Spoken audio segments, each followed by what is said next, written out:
Today's focus: do what you fear and grow stronger. I'm going to start with a couple of quotes here. First, from Eleanor Roosevelt, quote, "Do one thing every day that scares you," end quote. Then there's this from Ralph Waldo Emerson, quote, "Always, always, always, always, always do what you are afraid to do. Do the thing you fear, and the death of fear is certain. Do the thing, and you will have the power," end quote. Now here's a story. When I was 15 years old, I loved to sing. I sang mostly in the shower, really belting out the lyrics to rock and roll songs. The bigger the shower, the better the echo, and the louder I sang. One night after basketball practice, I was alone in the school's shower and really wailing. As I finished my shower and my song, I grabbed my towel and turned to leave and saw one of the seniors standing there smiling at me. He was a lead guitar player in a popular local band, and he informed me that he really liked my voice and wanted to know if I'd consider singing with the band. Consider? Well, I jumped at the chance. I was nervous, but enthusiastic. I attended a few rehearsals at his house and discovered that I really loved singing amplified and surrounded by all that rock and roll thunder. Eventually, during one of those rehearsals, it dawned on me, though, this was the real deal. Someday soon I'd have to do this in front of a crowd. Now, if I stopped to think about this for very long, my heart would start racing and I'd feel like running away and hiding. But I loved the music and I kept on rehearsing and pushed those thoughts out of my mind. Inevitably, a couple of weeks passed and I found myself walking on stage in front of my first big crowd. I had sweaty, cold palms, and I was terrified. My heart was in my throat and I could feel all the lyrics just leaving my brain entirely. And again, I felt like running and hiding. But ready or not, the band started playing, people started dancing, and I somehow started singing on cue, and the energy of it all just began to flow. For the next several years, my singing skills grew. I learned to play bass guitar. The band played a wide variety of venues where we met all sorts of people, and I became completely comfortable in front of crowds. Whole new worlds were opened up to me, and I wasn't even out of high school. As the years pass and I've faced even more frightening challenges, I realize that I've come to regard fear as a doorway. You can't really see everything that's on the other side, but if you ignore your sweaty palms, gather your courage, and step through, you almost always enter another dimension in your life. A dimension in which you are stronger than you were in the one you left behind. Consider these 5 truths about fear from Dr. Susan Jeffers in her powerful book, Feel the Fear and Do It Anyway. Dynamic techniques for turning fear, indecision, and anger into power, action, and love. Quote, "Truth number 1, the fear will never go away as long as I continue to grow." Truth number 2, the only way to get rid of the fear of doing something is to go out and do it. Truth number 3, the only way to feel better about myself is to go out and do it. Truth number 4, not only am I going to experience fear whenever I'm on unfamiliar territory, but so is everyone else. Truth 5, pushing through fear is less frightening than living with the underlying fear that comes from a feeling of helplessness. End quote. These are powerful ideas. Dr. Jeffers recommends that you copy these 5 truths, post them, and read them once a day for the next month. The object of the game: change your relationship with fear. See those situations that you fear as they really are, as opportunities to stretch and grow stronger. Okay, let's accept the premise that these 5 truths can help change our overall attitude toward fear in general. But what about that huge, specific fear you're facing right now? When you're staring at a major, painful fear, one that almost paralyzes you, how can you rally your will to overcome it? Where do you begin? Well, according to Dr. Jeffers, quote, "Remember that much of the trick of moving from pain to power is taking action.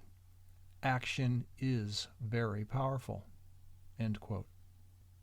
In other words, even if you just take a baby step or two, you need to act. You need to stretch a little outside your comfort zone. experience a small success, overcome a little piece of your fear, and build on that. Then repeat the process by taking the next step, and the next step, and the next step, until you have completely overcome that major fear.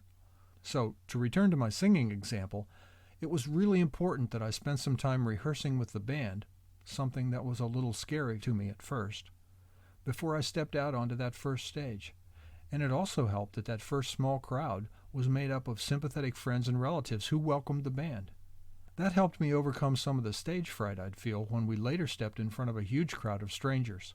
So I took baby steps. Little by little, I chipped away at that larger fear by confronting it a piece at a time. But what does all this mean to project teams and project managers? Let's consider a typical example of something that strikes fear into the hearts of many project teams, the need to ask for more resources.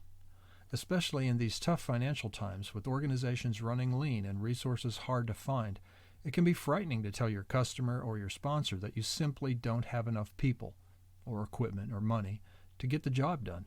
The idea of going to them and saying, "We need more resources," can be truly frightening, especially when you begin imagining the angry response this news might provoke. So how can you deal with this fear? Well, given this situation, you need to take some baby steps that allow you to address the fear in small increments.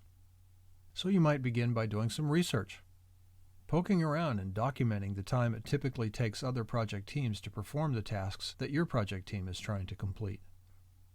Then, you might document how your customer or sponsor has added features and deliverables to the project that's going to result in overtime for some of your project team members. Next, you might organize your findings into a presentation for your customer or sponsor. Then you might rehearse the meeting where you present your case for more resources with another manager playing the role of your sponsor or customer. By gathering data, organizing your thoughts, rehearsing your meeting, you're taking little baby steps that help you get comfortable with your fear a little at a time.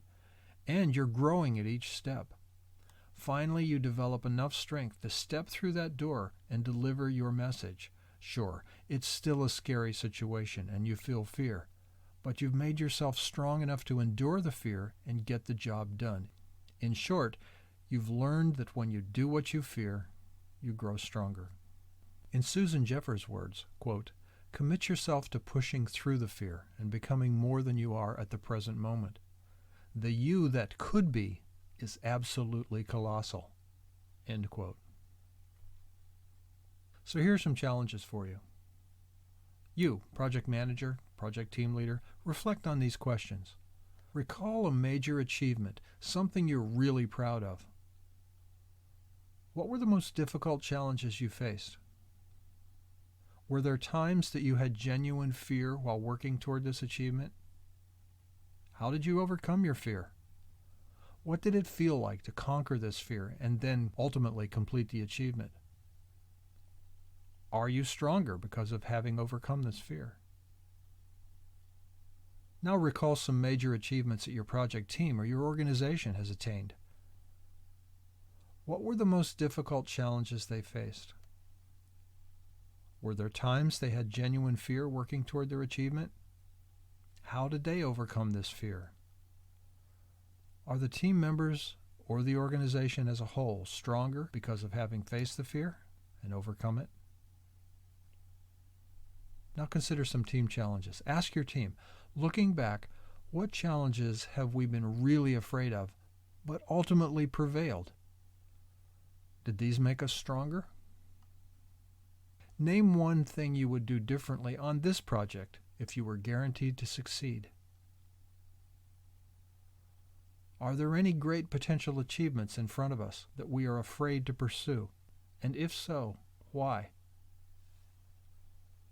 What baby steps can we take to start to chip away at a big fear that is paralyzing us? Should we practice, maybe? Get coaching? Do some sort of rehearsal? Visit someone else who's done this thing that we're trying to do and find out how they do it? And finally, project manager, consider these challenges. Make an inventory of ways your project team has faced really frightening situations and prevailed.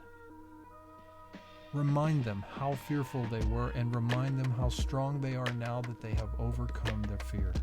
Pay attention to your team and look for signs of fear. Look for ways you can help them reduce their fear. For example, mitigate or eliminate the consequences of failure. What can you do to reduce the consequences? Get them some help from an expert who has succeeded at a similar task.